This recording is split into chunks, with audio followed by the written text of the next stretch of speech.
A loucura controlada. Pois é. Às vezes parecemos loucos. Pode pegar, por exemplo, o Castanheda. Seu mestre dizia que o caminho do guerreiro era o caminho da loucura controlada. Às vezes nós parecemos. Quem estuda esoterismo, espiritualidade, que gosta de filosofar, saber sobre os mistérios e começa a descobrir que tem coisas que o homem pode exercitar para transcender a sua condição humana, certo? Então, aí começa a fazer exercícios, começa a ler livros, começa a fazer meditações e começa a entrar em realidades que para outras pessoas parecem simplesmente loucura. Mas a questão é que não é loucura. A questão é que tudo é loucura. Qualquer coisa é loucura. Ora, não é loucura você todos os dias sair, dar o seu sangue para ganhar um salário mínimo? Eu acho que é loucura. Uma baita loucura. Você está desperdiçando a sua vida para fazer um trabalho que você nem sequer sabe em que isso vai adiantar para alguém. Às vezes é até um trabalho burocrático, sabe? E eu não estou falando que trabalhar por um salário mínimo seja o real problema. O problema ou melhor, você pode trabalhar de graça e se for em algo que você acredita, tá valendo.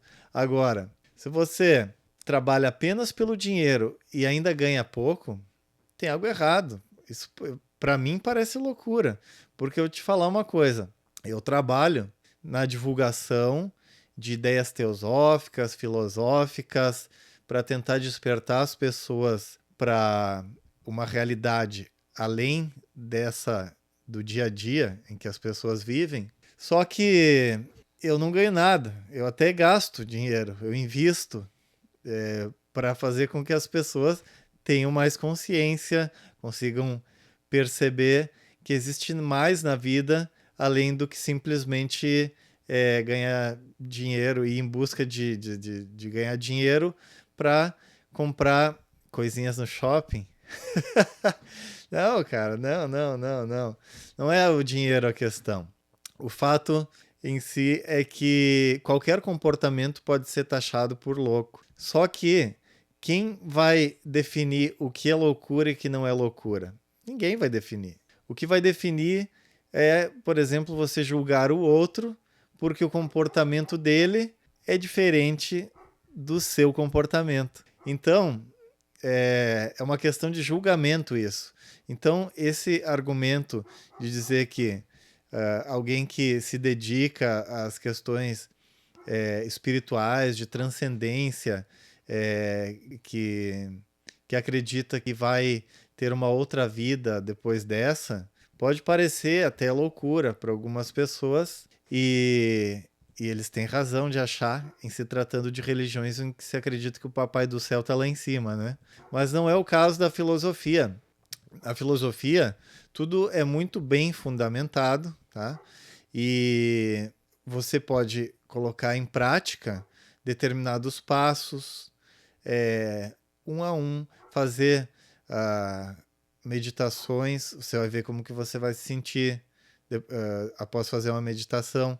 Você vê que as pessoas que se dedicam a isso começam a estar mais satisfeitas, mais felizes, mais com ideias mais claras, sabendo discernir as coisas melhor, deixam de julgar outras pessoas, veem os outros com mais empatia, tolerância, começam a ver uma visão, em vez de uma visão em cima, começa a ver mais de longe, começa a ver outros elementos ao redor, não apenas uma visão desfocada, assim, ó.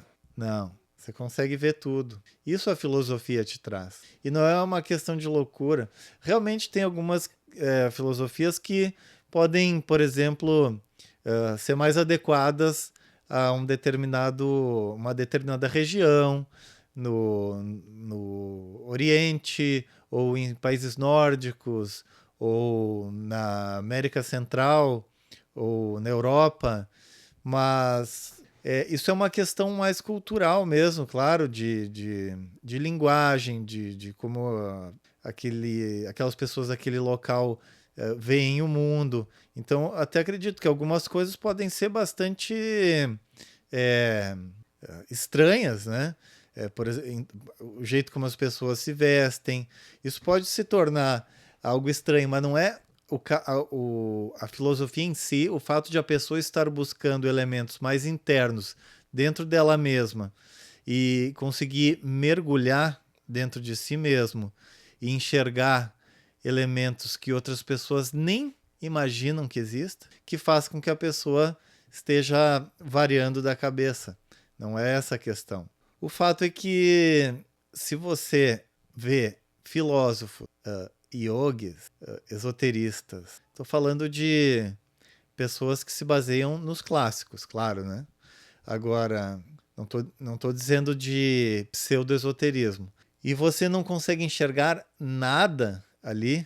Será que você não está apenas olhando intelectualmente, bem de longe, já querendo não aceitar, com preconceito? Será que não seria interessante dar uma olhadinha um pouquinho mais de perto? Tentar? Porque pode ser que aquilo que você esteja procurando enlouquecidamente por todos os lados, pode ser que esteja dentro de você.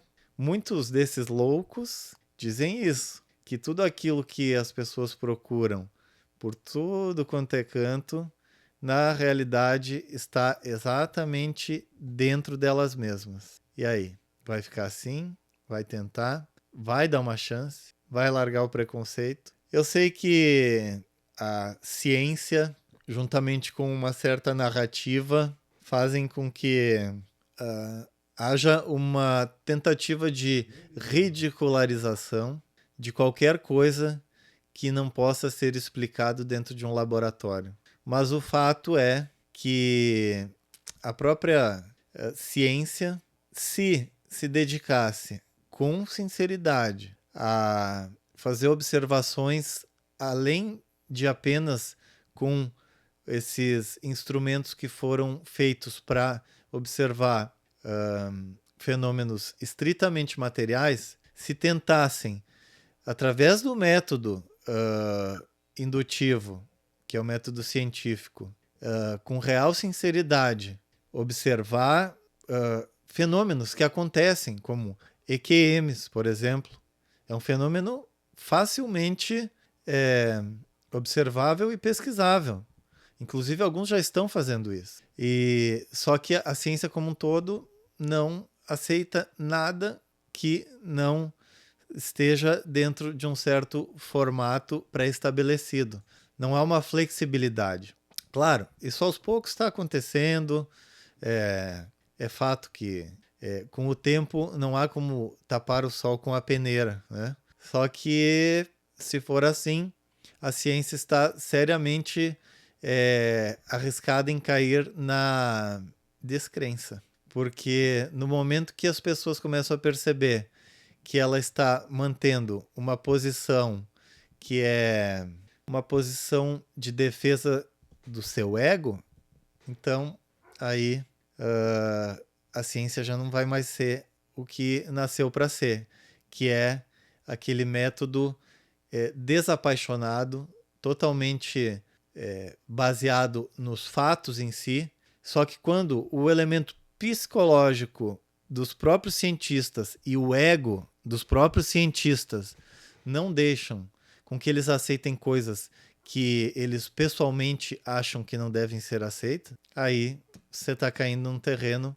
onde a própria religião católica, por exemplo, já caiu, que é quando depois vai ter que dizer, pois nós sabíamos que não era assim, mas mesmo assim falamos que era. Enganamos vocês. Tá bom? Então, ó, mente aberta, tá?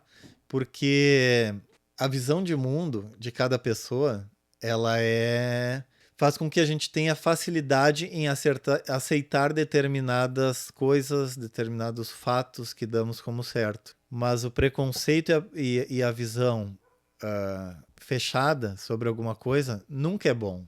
A gente deixa de descobrir várias outras coisas. Como diz o Sadhguru, conclusão é morte. Mantenha sua mente aberta, mantenha a perspectiva aberta e você vai ver que o seu mundo vai se ampliar.